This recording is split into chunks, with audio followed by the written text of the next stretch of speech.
Hey guys, today on the podcast, I am talking with the legend, Mick Dodge. You may know Mick from the National Geographic series he was on for 3 seasons, The Legend of Mick Dodge. But Mick is also the Barefoot Sensei, and he is just a wealth of wisdom and knowledge. He is in his 70s, but he's got the body and the mind, the agile body and mind of a very young, fit, and healthy man. Mick trains for the extreme sport of aging, and he doesn't just train his body, he also trains his mind. This is a great interview. There are so many nuggets of wisdom in here. One of which is, I'm just going to tell you now because it is so good, don't let them take your grin. In other words, don't let someone else steal your smile. Anyway, the wisdom from Mick is amazing. I really think you're going to love this show. He's just an inspiration.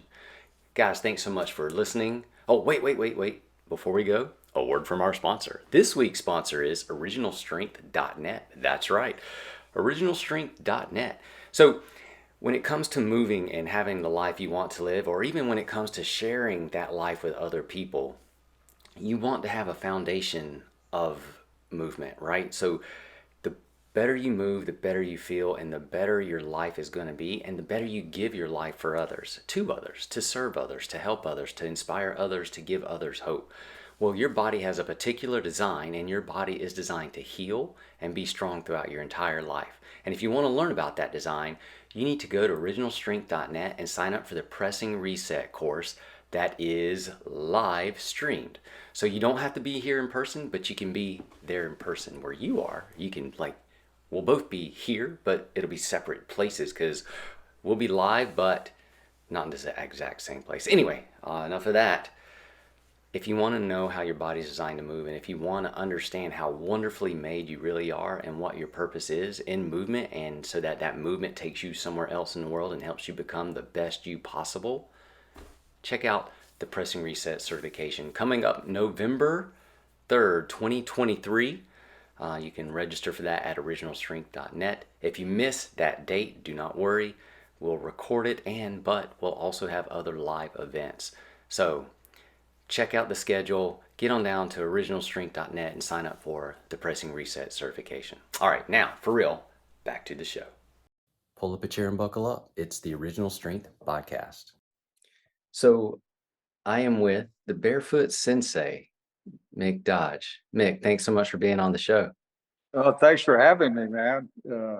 Thanks for putting on all this you do. I have just enjoyed your website and your podcast. I've been going through them. It's like a wealth of knowledge, and I've been kind of looking for that because it's trying to find your way through the internet gets kind of challenging. There's so many pissed off, angry people. So it's like There are a lot of angry people.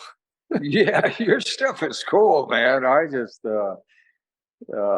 so you got so many incredible followers. Yeah. So you yourself, to me, you're the one doing all the cool stuff and inspiring people. Like, you've got so many cool stories and things that you do. I heard a podcast with you that you were on, and I think you said that being barefoot healed your soul. Yeah. Yeah. How can you explain that? Like, how did you become the Barefoot Sensei? Uh, well, when I say sensei, I break it into two words: Sensay, senses say. And see, how did I come to that? Well, one of the first things that for me that happens when you step out of shoes is you start paying attention. I mean, you start looking for the stickers and the dog shit, and most of all the toxic chemicals. And so you got to really start paying attention. So I found it as a way to train my attention, and I call that the first step. You start paying attention. The second step that was fascinating to me was acceptance.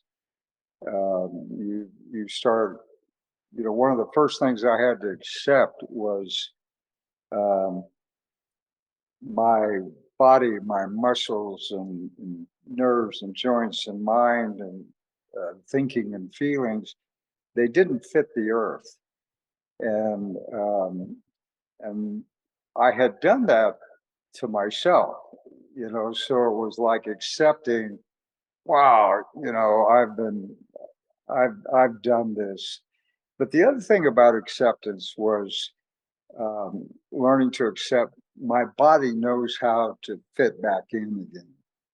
And so acceptance is like, yeah, accept the negative habits and stuff you have in your life, but learning to accept my body knows how to engage and explore and challenge new habits and start learning from them. So a step of attention and a step of acceptance. One thing I noticed in walking, and I actually learned this in the Marine Corps, we used to um, give cadence and they would sound off cadence and it'd be like, left, left, left, right, left. You left your mother at home, you're right. And it was, so there was this leaving things, the step of leaving, and then there's this step of writing, of correcting things, and they formed into your stride, your gait. And so the more I just explored my feet, and which means learning how to move back into them. The word fitness to me is two words: fit, nest, and the nest is what a bird does. I watch a lot of birds, and the mother bird and the father bird, they nurture the nature of the young to become more matured so they can go flying. And so as I was working on these three things, I knew I had a step of attention, step of acceptance, and they were forming into a stride of being aware. And one of the things I've learned to do in my practice was um, how to barefoot and follow. I call it follow my feet, and how to um, follow my feet, and the earth will teach. And so, how do started developing ways of how do I walk my thinking? How do I walk my feelings? How do I walk some sort of problems? I work on some of the things I work on. I like really love happening is boredom, pain, fear, sadness, laziness, control, arrogance, but most of all, stupidity. And so it's like, okay, here I'm being stupid. So using my feet, how do I pay attention? And that's what stupidity led me to, was paying more attention, and then accepting uh, what's real, what's happening, and forming that into a stride of being aware. And I think when our ancestors, the old ones, were drawing sounds down into words, they'd find a rhythm, a rhyme that would connect with the word, or make them sound the same. So I got the word share. So what is share? Well, the word care comes up. You start when you're barefooting, you're caring more about where you're landing, the footprints you're leaving, the impact you have. And then as you get that caring, okay, well, now I want to share. And so how do I share? Well, I need to be aware. And I noticed in the word caring and sharing, on the tail end of those words is the ing, and it's an old Celtic Middle English word, I think. It means the people of. And it also makes up most of the word sing, sing. So it's like, how do you share? Well, you sing it, you bring it into song, you bring it into poetry, and your feet set that rhythm. And so my feet had been so crippled up with wearing combat boots, marine boots, and I had hammer toes, and I'm sure I must have had what they call that plantar fasciitis, and all those kind of things. And I noticed barefooting was just healing. And so I was going through this this process of what I call the tender soles. Your soles are tender, and that's a seasonal thing too. I still go, in winter your feet get colder and colder. I mean, I do a couple hours on the snow, but you eventually got to put on mucklucks or something and handle that cold. Then you start breaking out into spring, springing back into life. Then there's summer and fall. So the transition of my feet through all those four seasons set the walking path for the kind of training and discipline I want to do, and and it's created all this gibberish and gossip and gab that I'm doing right now. I gotta tell you, so we spoke last week, and you have got to be one of the world's most interesting people I've ever met. I mean, the way you dive into thought and to break down words and find meaning, and the joy you get from doing it, to me that's really amazing. Yeah, I think language. My grandfather really started me off on it. We would go hiking, and he would make you recite a poem. I think he was just trying to. We were complaining, how much further, I always used to ask, how far, how far, and he'd go like 2 feet, and that kind of those old sayings from him really had an influence on my. I remember one year I tried to catch him, and I said, "Grandfather, how far?" And he goes, 2 feet, and I go, how long? I thought I had him by the balls, man. Boy, he looked at me and goes, I'll tell you when we get there. And so he had this simplistic training, and my dad and uncles were that way too. I had wonderful mentors in my life. These guys were all career Marines, and we were up every morning at 5 o'clock running 3 miles, and they did a lot of martial arts, and had one that was into strength training. Dan John's books I enjoy so much because he brings in that simplicity, that cut to the chase, and he does it too by evaluating himself. He's not like I'm some big guy here and I'm all knowing. He leaves you with uh, this openness that allows you to learn more. And that's what I've always enjoyed about his writings and his works, especially the one "Never Let Go." That Mm, was that's a that was classic. given. You like that one? Yeah. That's a classic. We were up in the mountains, a bunch of my buddies, a couple of ex-Army Rangers and Marines, and we were hauling Olympic bars up into caves and 45-pound plates. We'd stash them up there, build a fire, take a keg of beer, and go train, right?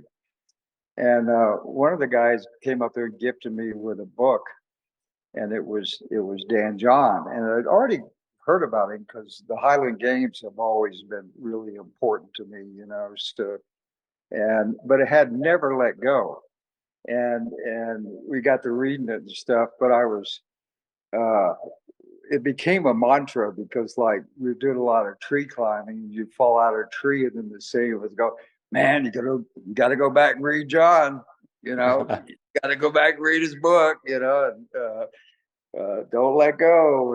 And that had an influence on me, that just the saying and what the stuff he was pointing out, to where the way I work out now, uh always try to do like 3 sets, and but I don't let the weight down.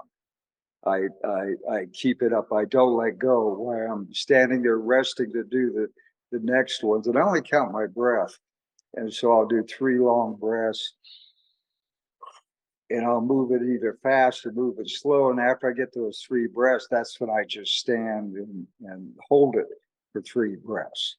And then I'm ready for my next set. You may not get as many reps, and how long you can control your breathing during that has been really beneficial to me. So it's kind of a combination of.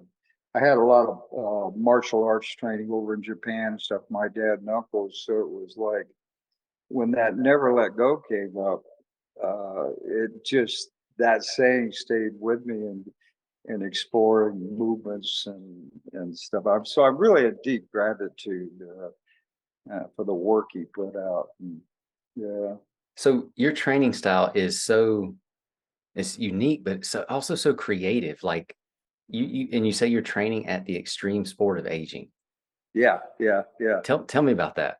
Well, at first I was just like training and barefooting, but the older you get, I'm in my, I'm 72 now, I think. And the older I get, I think if you started training young, you just get this like, wow, look what my body can do. I can lift up this weight and move stronger. I can run further and develop my endurance. I can. I kind of work on rhythm, endurance, strength, and balance, and bringing those in, and I could increase and work on those. So as you get older, uh, you kind of forget about like doing things like squatting more, right? And then when you go to squat, it really shows up as you get older. So it's like, that old saying, that mantra was use it or lose it. And so it was like, wow, I'm losing this. But the other thing I noticed, I started losing my spring in my body, my pop. As you get Yep. older, you watch older people and they're losing their pop. Or as you get older, for a lot of people that not only wear shoes, they also live in a flat surface area. And so when I noticed when they would try to step off the sidewalk and go, they're having trouble with their balance. So it's like, well, trained for that, step off the sidewalk, uh, get those kind of movements going and stuff off that flat surface area. And it goes to use it or lose it. The other mantra or saying that I really pay attention to is not only use it, lose it, confuse it and lose it. We can get I can get my thinking and stuff going on shit, and I start losing it. It's like, I start talking to myself. I got a broken shoulder. It goes, well, I can't do overhead presses. I what I call a squat press. I'm not sure what they call it, but you snatch it up as you're pressing down, continue on to a squat and go on. Well, I broken my shoulder. I couldn't do those snatches and stuff. And so I started confusing myself. And then until I caught myself. And then I went, well, I got one arm still, And then I found out, well, I can still kind of do it with one arm over here, a little lighter weight. So it's watching that use it or lose it, confuse it and lose it.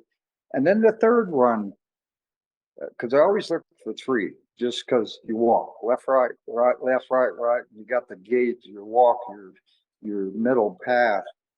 The third one is abuse it and lose it. You can abuse yourself, and Mm.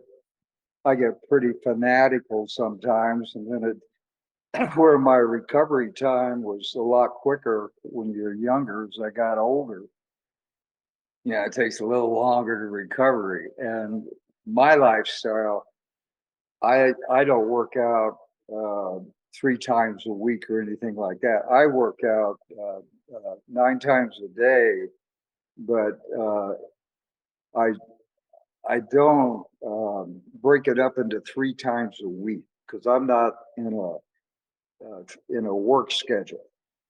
You got 5 days, 2 days off, and that kind of pattern routine. I really follow the seasons is what I really got into training. And, I'll work what I call the valley, which is just move weights. You can take a weight and get it up from the ground to your hip. I call that the valley below that. So what are all the ways I can use my tools in the valley? There's laying, there's seated, there's crawling, and then squatting. And then I take it up into standing. You got all your standing moves, create all kinds of standing moves. And then you start stepping off, walking. You got your jump. I got a trampolines. I jump off boxes and stuff. jump out of trees. And then you got the run. Both feet leave the ground when you run. So it's a combination of walking and jumping to me. And then that takes me into what I call dodging, but I think a better word for people is dancing. Is how do I dance from laying to crawling to seated, squatting, standing, walking? How do I bring in the dance? And then the next area I work on is catching, holding, and throwing. And so I just kind of follow that pattern. And if I'm on for a day and I get really tired and say seated movements, um, I'm really exhausted, then I'll just use lighter tools, sticks or ropes, and work on it. And then the next day I'll move into standing and just kind of carry it like this. Because I'm not confined working. It's like I got all my chores I have to do, but each one of them I've developed into a routine as well. So you're telling me though, at the ripe young age of 72, you practice jumping out of trees and jumping off boxes and you're building your springs, keeping your springs up. Yeah, well, let me be honest with you. Actually, I spend more time falling out of them. It's like- but no, yeah, I think the jump is so important. What I found is in the Marine Corps, 0500, you popped out of the rack. You pop out of the rack, you get dressed on the end of your bed standing. You do this very rapidly. So the night before, I will do anywhere from 9 to 15, uh, get in and out of bed. And I pop up, got my grin, lay back in again, pop out, get my grin. It's like a workout. I sleep a lot of different places here. If I'm in my rack in my quarters, it's buffalo hide and stuff, and I'll pop out of that. But other times I sleep out in a hammock and trees, but I do the same thing the night before. I get out because I found out I started getting away from that, and I would start to get out of the bed in the morning, and I'm like feeling my joints and moving slow, and I realized, wow, I'm losing that. So the night before I train at it. And then the rest of my workout is once I'm out of the rack or out of my bedroll, then I dive in the pool because the pool, uh, the cold water, I do this year round. That cold, man, it just flushes your brain out and shrivels you up, man. I mean, yeah, the cold really. I love the cold. Done a lot of cold glacial training, and I found that. So when I pop out of bed at night, I always make sure I grin. And so then when I get to the wake up and I get out of the rack, I jump in the pool. I then train until I dry off naturally, and and then go on and do some other stuff. But what I try to do during that whole time is keep my grin.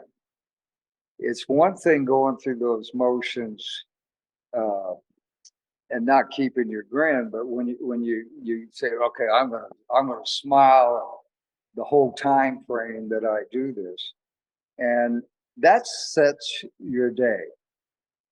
That sets your day to go like, what's up, what's next, and keeping that grin going. Because my grandfather said, you know, someone's always trying to take your grin. Don't give up your grin. And so it was like, okay, how do well, I think this social media stuff is cool. I got a Facebook page. There's 4 or 5 fake pages out there, but mine, I'll often make a comment on 'em or something, trying to get used to them. And you get these trolls, and I just love them. I just like, yeah, you want my grin? Come on. It's like training, you trying to, you think I'm going to get upset about somebody sitting over there typing nasty little things, it's keeping that grin, and then that helps you in life where you run into people. Well, it can get you in trouble too. A lot of people have some really hard times going on, and sadness and stuff, and just like get over it. We got things to do, so that can create problems. But keeping that a strong grin, you need a strong grip.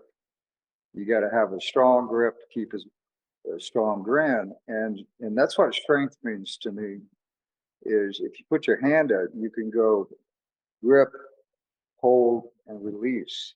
So if you want to detach uh, some of your thinking or some of your feelings, or just opening your mind up to not be so closed, so that detachment is get strong. The stronger you get, and when you got really heavy weight and you're really standing there holding it, when you drop that weight, you let that down, you can feel the release. You can feel the detachment. So when people train here, it's like, work on your grin, but when you're releasing that grip and letting that drop, uh, bring your grin into it. So now your practice is when you're out moving around and with other people and stuff, and they bring something grim. It's like you can it's an opportunity to go, yeah, I got a strong grin, and come and try to get it. That's kind of my gibberish. One of the things I work on. That's beautiful. So literally, as part of your resilience and your training, you actively practice grinning every day. Oh yeah, yeah, yeah, yeah. It's like I'll do. I'll be. My first set's usually like I try to catch myself my first set, but if I don't, so when you're doing that long, slow breathing, right, and I'll bring in circular movements, and however you bring those in, long, slow, 3 breaths, and then the ones I'm holding, when I go to hold it, I work on my grin, just like hold it with a grin. First set, I may not get it, but by the second, third set, I usually do. And I also use the word train with the word yoish.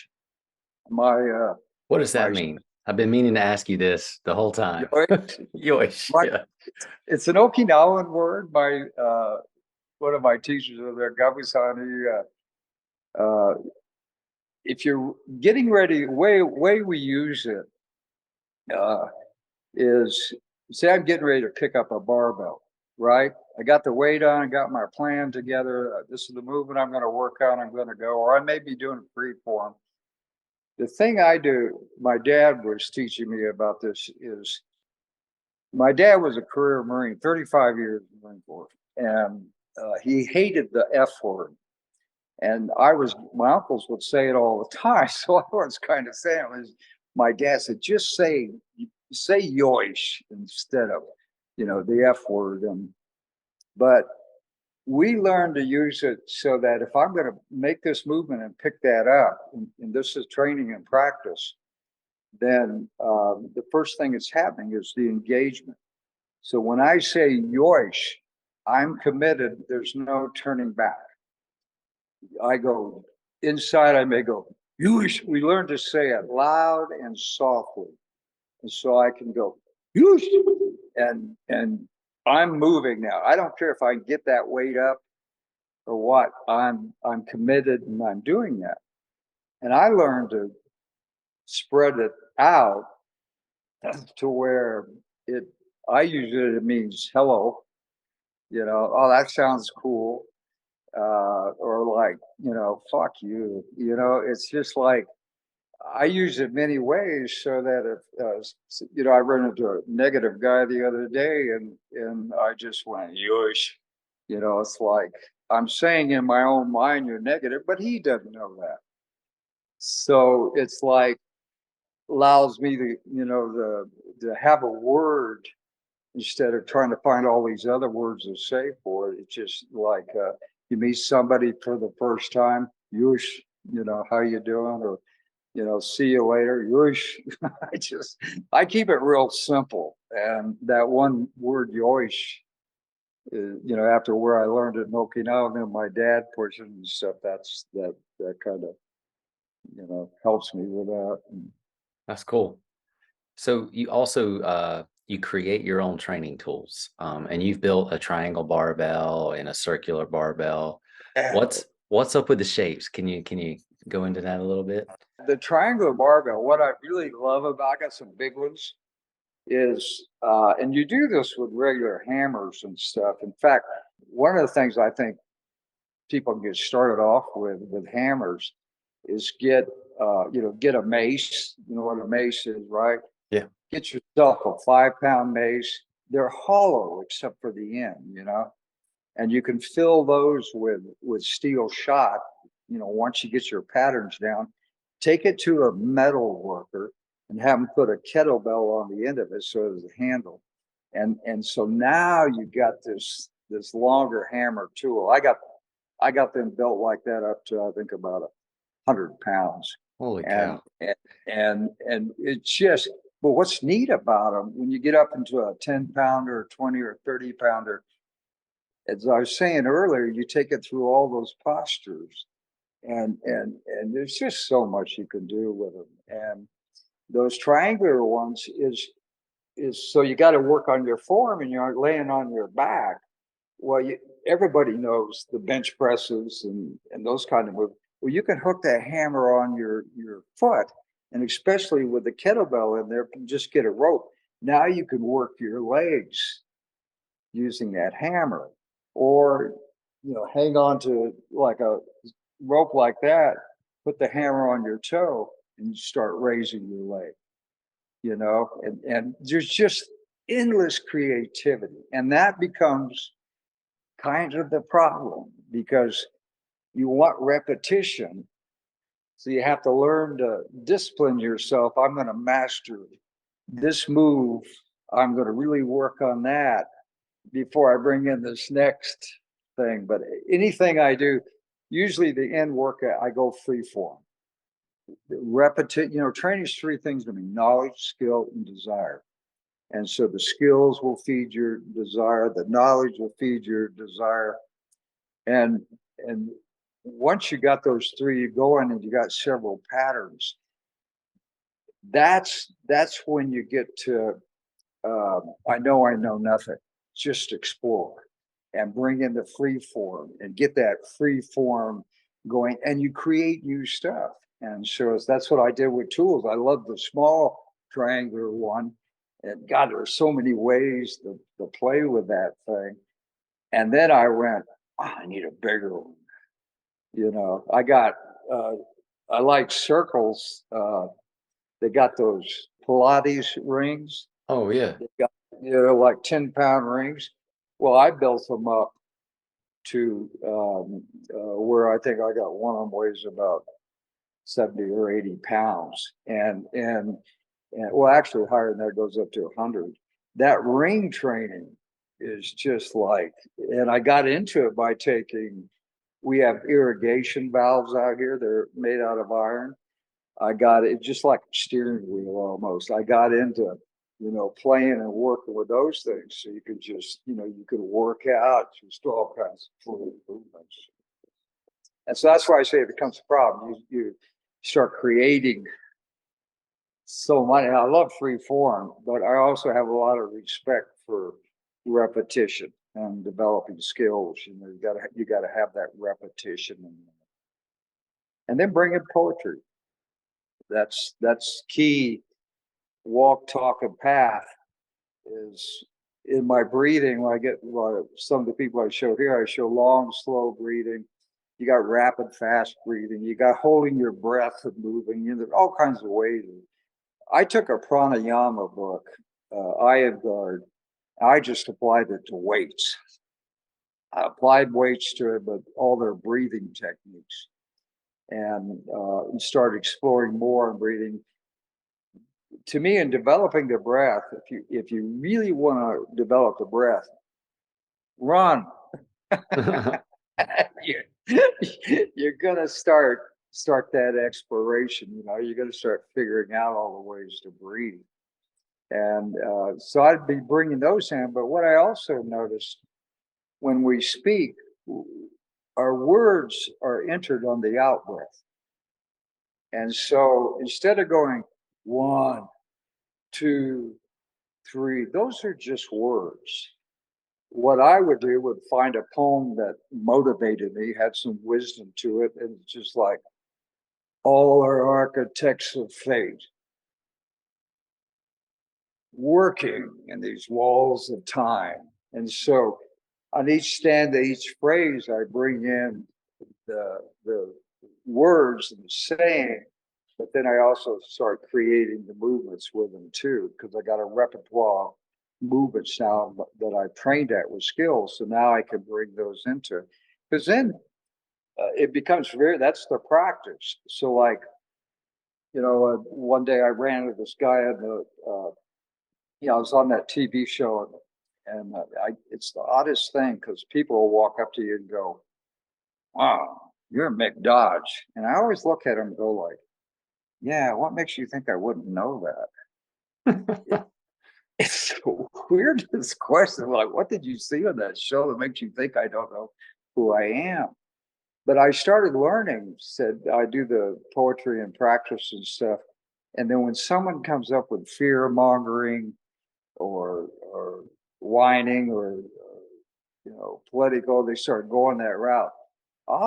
I can pull into my sack. I can pull out now, like, all our architects of faith, and we're working in these walls of time. And some of us have massive deeds to great, and they don't even know what the hell I'm talking about, you know? And it just diffuses that desire. Misery loves company. So does fear, but so does happiness. It all loves company. So it's like if you're trying to fear monger me, trying to sad monger me, uh, well, you're going to deal with me, and I'm going to try to happy monger you. I'm going to try to make it back happy. And I found poetry is a good way to do that in the moment. How important is humor in aging well? humor humor. The way I came to really understand humor is I was doing a lot of questing, a lot of training, working on the feeling and the thinking of arrogance. And my own little gibberish about arrogance is, and also I kind of got to add this because my dad and uncles, man, one of the books they trained me on was a book called The Art of War.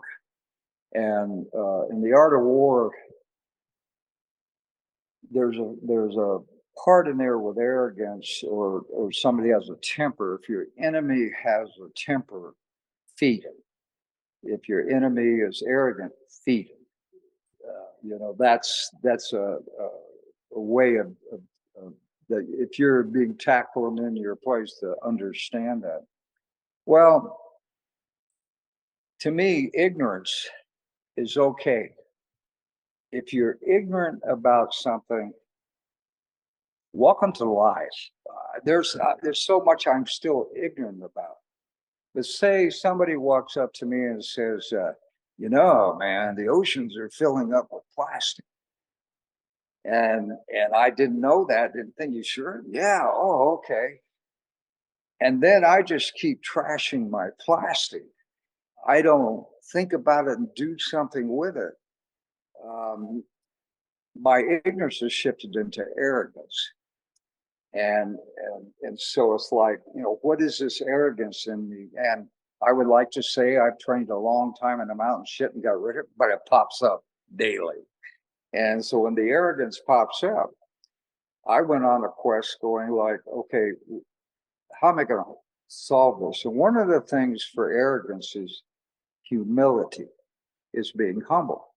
That's one of the kind of the opposing thing of arrogance, I think. So how do I handle humility? And the thing I found with humility is you can get too whiny. If you take humility too far, you may wind up playing the victim, and so you just gone too far with it. And so the other thing you need and with your arrogance is honor.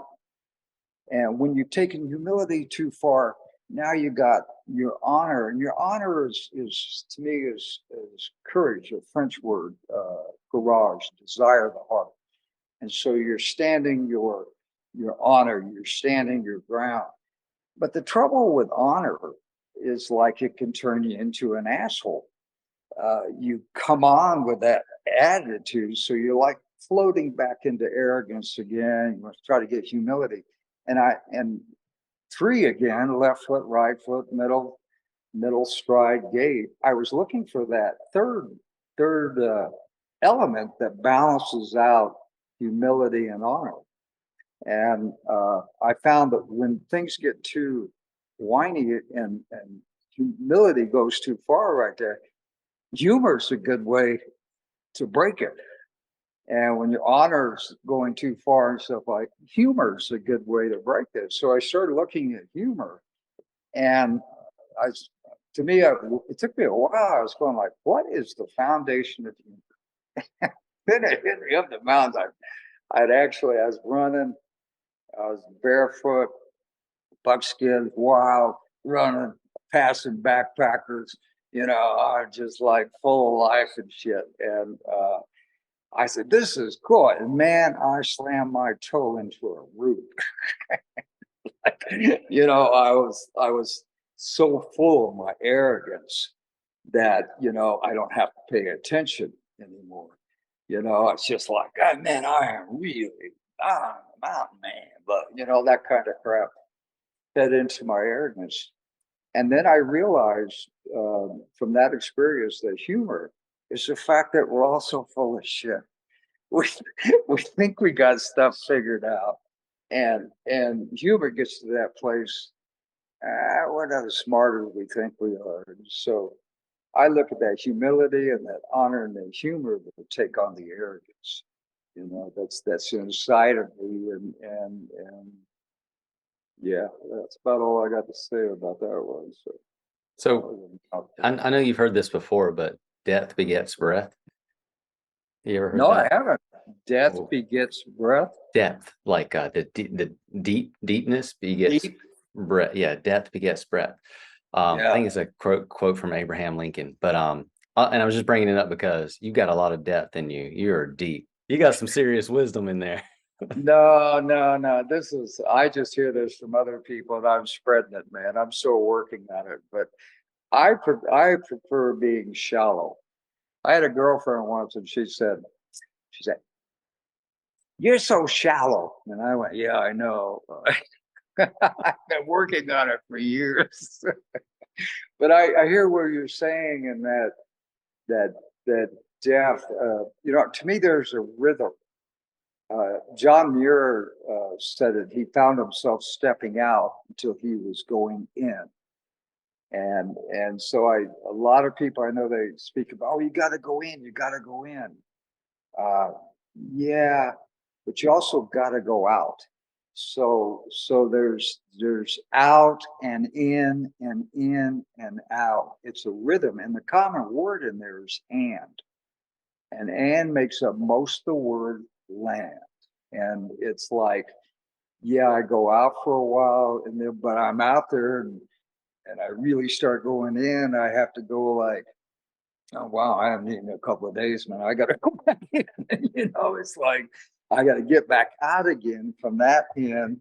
I got to get back out and get back to where I was. And so it's a rhythm, it's a pattern.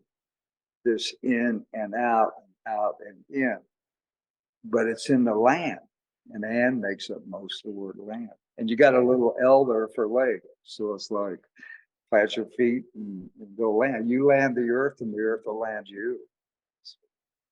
Mick, if people want to learn how to engage in the extreme sport of aging, or if they want to keep in touch with you, or like learn from you, where can they go?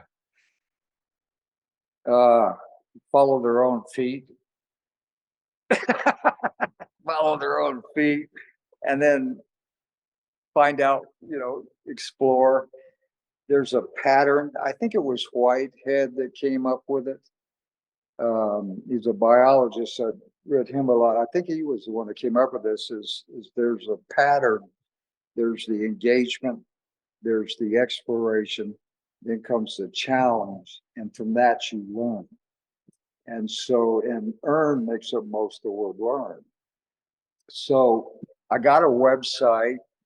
Uh, I just got it up thanks to rubyslipper.com. Those people helped me out. And they took all my gibberish and gossip. And I'm doing a blog, which is called Bare Feet Landing on Ground and blog. And um, that's a place to contact me on there. It's I got the Facebook, but look for the one with the blue dot with the check mark because there's 4 or 5 fake uh, pages out there. And I'm doing a YouTube channel. But here's the thing, you really irritate the living shit out of me because you're a good coach. You motivated me because I've had that blog on there and that website for over a year or so now. And I have the hardest time. Training is knowledge, skill, and desire. And I just have the hardest desire learning the knowledge and skills to get on there and do this. And so learning all this stuff is something I want to do and I need to do. And I need to shut up and quit whining about it and get it done. But So I can help you with that. It's the same secret you already know, and you're really good at this. You know how to show up every day. yeah, And so all you have to do to write or to put out a video is just show up. That's it. Like it's almost that simple. but I mean, you motivated me to make it happen. And, Awesome. I appreciate that because I look at all your stuff. It was like, and you got a ton of stuff, man. I got my buddies. I said, you check this out, check this out. Just amazing stuff you got going on. Mm. Awesome. Well, thank you very much. Mick, thank you so much for sharing your time and your wisdom with me on the show. I appreciate it. Glad to, man. Glad to. Hey, and keep letting me know how those hammers go, man. I will. Yeah. Thanks for listening, everyone. Now get outside and play.